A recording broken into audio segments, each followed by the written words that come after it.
Yo, what's up guys? So in our last episode, we finished installing the front struts on the Subaru. We got the old Fortunatos off of the car. I love them, but it's just time for them to go. We're going on air now.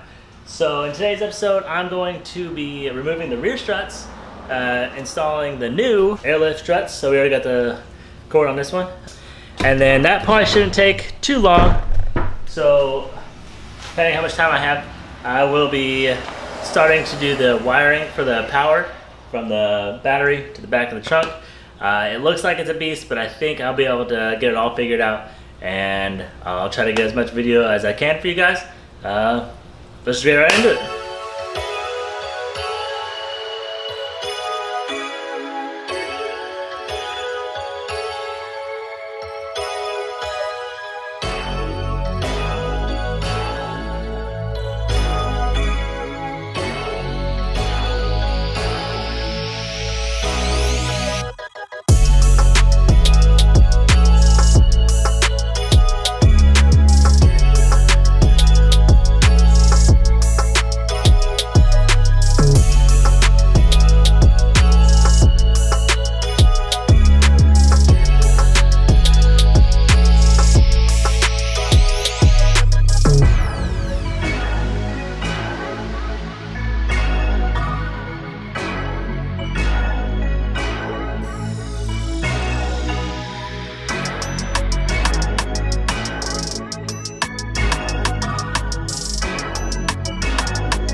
Alright, so here we go. We got the Fortunato rear strut and the airlift side by side. Obviously they're completely different. Alright, as you can see here, we got the rear control arm off on the passenger side, and we got the new one sitting next to it. Looks pretty good, not gonna lie. Definitely, I should have done this a long time ago. I don't know why I didn't, but yep.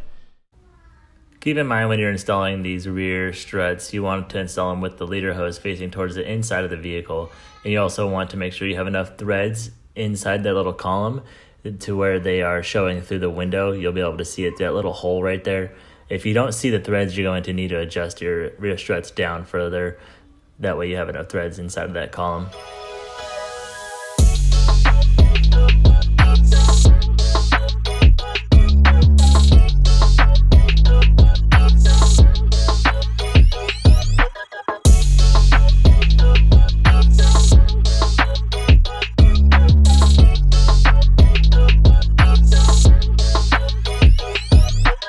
Alright guys, so with these rear control arms, you can actually adjust the camber of the rear tires, as you can see here in this picture. Let me see if I can see it. You kind of see it. You have these little washers kind of thing. They bounce up right here. There's this big slot right here, and you just adjust it so like either you have the standard, and then obviously positive and negative camber. Whatever one you want to go with, that's up to you. I'm just going to be going with the standard today, and then depending on how it looks after, we'll adjust it from there, but I don't anticipate having to change it really. And I always be around when I need some loving, baby. No one else. Yeah. All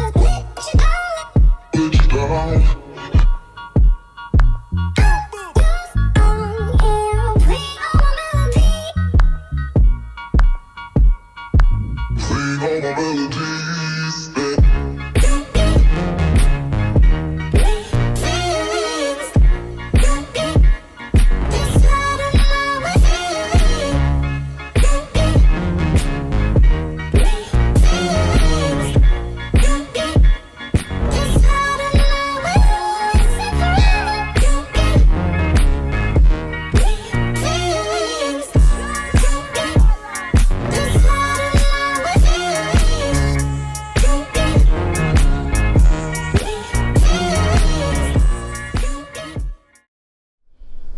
Now that we have all of the struts installed on the car, we are going to be moving on to the power for the system. I have it all laid out here on my floor. I'm working on it inside because it is just too hot outside to try to work on it. So honestly, it's not that bad. If you've ever installed a sub in your trunk, it's almost the same. It's a couple extra wires, but for the most part, it is generally the same. We have the rest of the parts over here, the schematic right there.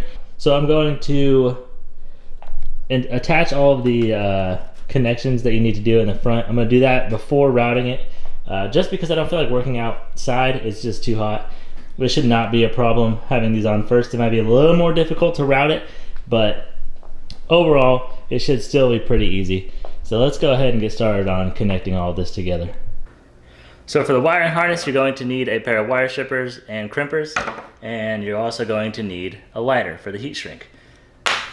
So the first line we're going to be connecting is the add a fuse line, which is going to be this pink cord and this with the fuses in it.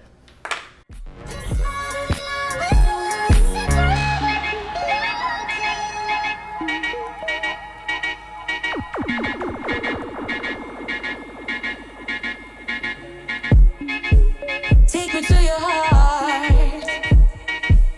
I belong to you. Take me to your soul.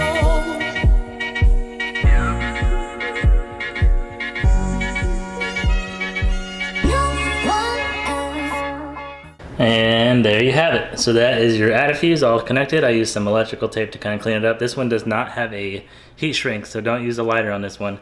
Just use electric tape to kind of seal it up. Try to keep any water out of it. Probably do that a little better. Anyway, there's that one. Now moving on. So here we have the black and red cords, and obviously the red's gonna go to red. My recommendation, long cord towards the battery, connect the short side to the harness. So now you're going to use one of these yellow connections that you have to connect your adapter.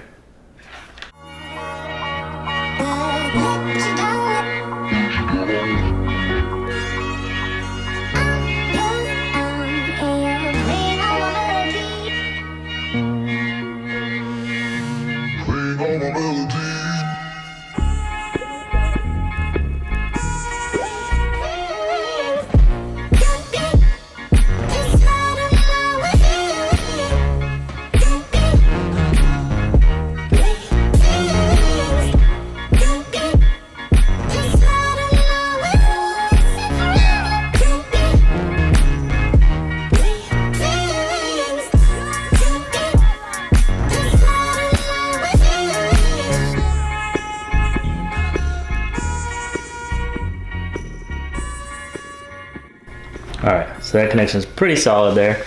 Now we're going to do the black cord. So like I said, small end connects to the harness, and then leave the larger end for the battery.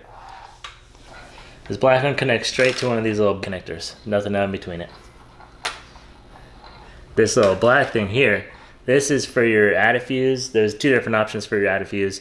You can either use this or go straight to the fuse thing. When you're finished connecting all of your connectors, it should look like this. So you have your red one here, which connects to your fuse, then goes to your battery. And then you have your black one, which has this little connector on it here. And then you have your add a fuse, which will look just like this. Yeah, Kaden, yeah. Yeah, that's pink. What's that color? That's pink. What's that color? So now that we have the wire harness all put together, go ahead and pop out all of your little door pieces, little plastic pieces. This is all, so you're gonna be routing all the wires underneath from the trunk through right here, all the way up, and then up there as well. Go ahead and pop all those off, and then you can start routing your wires.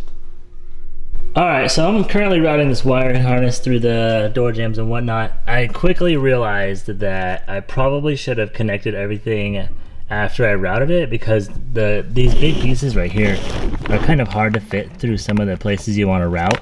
So my recommendation would be to route all of the wires and then connect all of this stuff, just because routing these things through these holes is kind of difficult. So the hole I'm going through right now is kind of up there, and you can't really see it. It's like right above where the like one of the harnesses go through.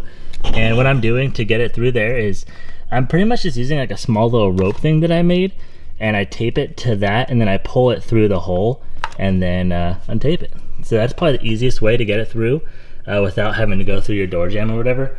So yeah, I would definitely recommend this method and routing it up through this hole up there. I'll show you on the other side. So the hole that I'm going through is right there above that main wire harness grommet. There's a small grommet you can pop out, and you should be able to fit all of the wires through that hole. That way you don't have to run any of the wires through your door jamb, and they'll all be hidden. I haven't installed the battery yet because the system isn't ready yet, but we do have the wires routed. I have enough space to be able to mess with those wires a little bit. Obviously I'm going to be tapping in on top of the positive terminal there, and this will just go straight to the negative terminal, and it routes right underneath your little fender cover there. And then I have a zip tie to the main harness right there. So we have it running right there to the main harness, and then it snakes underneath and goes up to that hole right there. So I haven't finished compiling all the cables yet and getting them all tucked away, but I just wanted to get this for you guys before I close everything up and you can't see it. So I have the add a fuse routed into there. I believe that's one of the ignition fuses. Somebody on Instagram actually messaged me and was like, hey, you should route it to the inside fuse box. So that's what I did. That's where it taps into. And then we have the power cable right there. And it all just kind of tucks in right behind here. And it goes up. So it comes out through the hole up there. There's a hole. That's the best spot for you to probably run it. So yeah, not bad.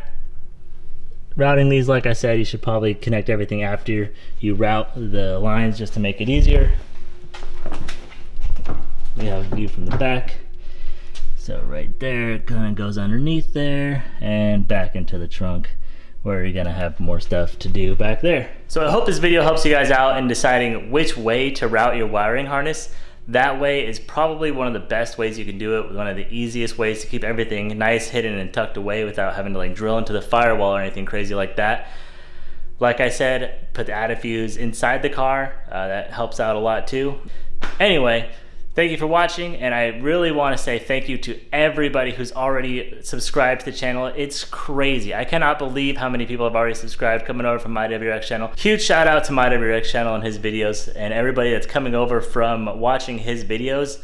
It has been crazy. I cannot believe how many people are actually subscribing to the channel. You guys are awesome. I appreciate every single one of you.